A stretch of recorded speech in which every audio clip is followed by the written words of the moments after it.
Today I bring you my Cheesecake Singles. They're dairy-free and delicious.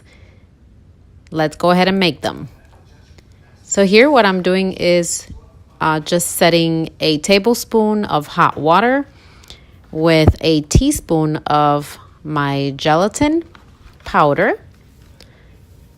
And all you're going to do is just sprinkle that 1 teaspoon of gelatin over the hot water. And we're doing this first because we want to go ahead and let this sit while we do the rest of the cheesecake. And just go ahead and let it sit for a few minutes. I used that protein brand that I have because that's what I have. But here I'm just showing you that this is another brand of unflavored gelatin. You want to make sure it's unflavored that you can use. So just let that sit.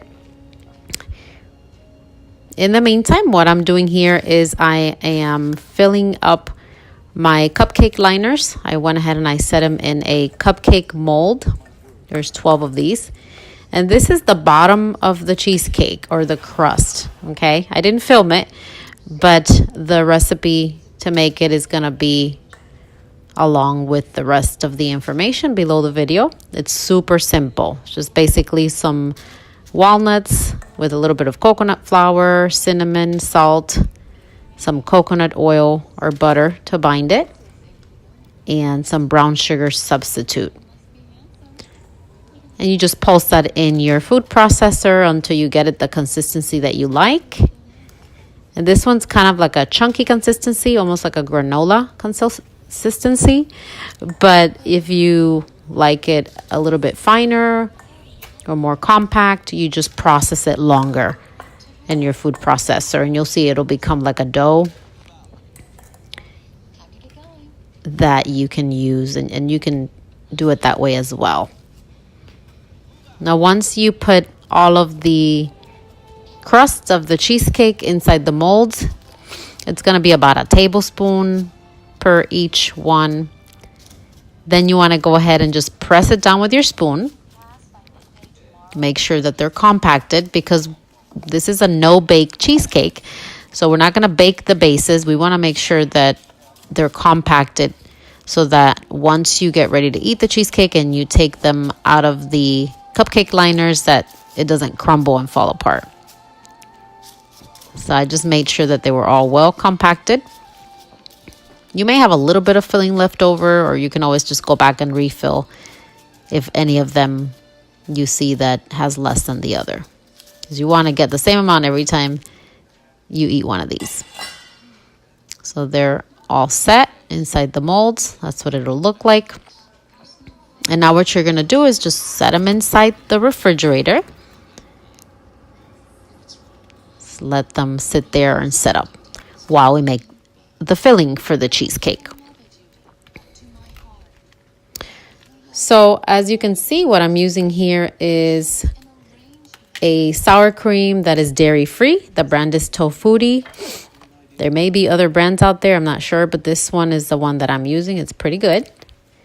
And you want to check the list of ingredients whenever you buy the dairy-free or vegan sour cream to see if there's anything in there that you don't like. But this one, it's pretty good. And you just want to make sure that you use this right out of the fridge because it tends to get pretty loose after you sit it out on the counter for too long. It really doesn't matter, honestly, because it's going to set up in the fridge later. But that's what I'm doing there, just adding that sour cream. The other thing I'm using is some coconut milk.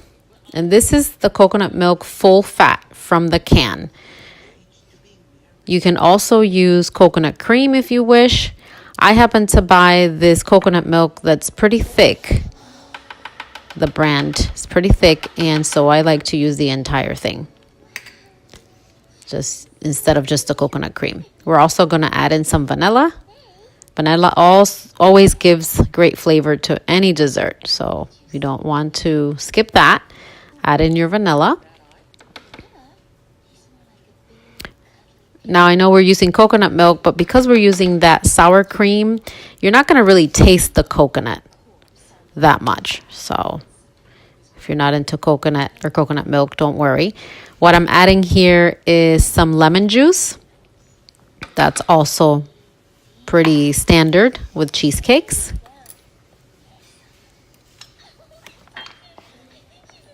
And to sweeten it, I am using a combination of Swerve. This is the powdered Swerve, and it's sugar substitute.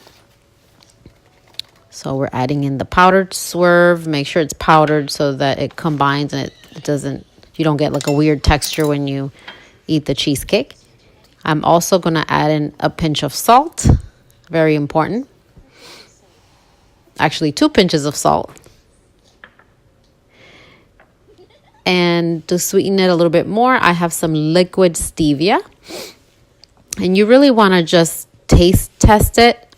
You didn't see me tasting it here, but I did, because everybody's sweet tooth is different. You may want yours sweeter or less sweet. Okay, so do that before you put them in the molds. Here I am adding the gelatin mixture with the water that we did at the beginning and set aside, and it's now become kind of like a syrup consistency, and this is going to help set the cheesecake as well.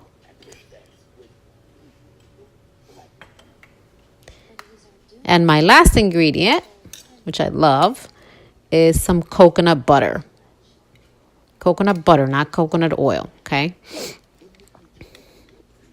And we're going to use a good amount here. A little bit more than a tablespoon. That's the last ingredient. That's also going to help it set, okay? And again, it's not going to make it taste extremely of coconut flavor, but it is going to be good. So just blend it all up really nice and make sure it's all nicely combined. And when you're done, you should have this consistency. It does look runny, I know, but it'll set in the fridge. And so all I'm doing now is just filling up my cupcake tins, my cupcake tin that I set in the fridge before with the crust. The crust is now set. And looks like you're going to need about 2 tablespoons per each one of those. And this gives you the full 12 cheesecakes. So make sure you give everybody an equal portion, okay? Nobody wants to have a small, tiny cheesecake while another one gets another cheesecake that's bigger or that's filled up more. The same thing with the crust.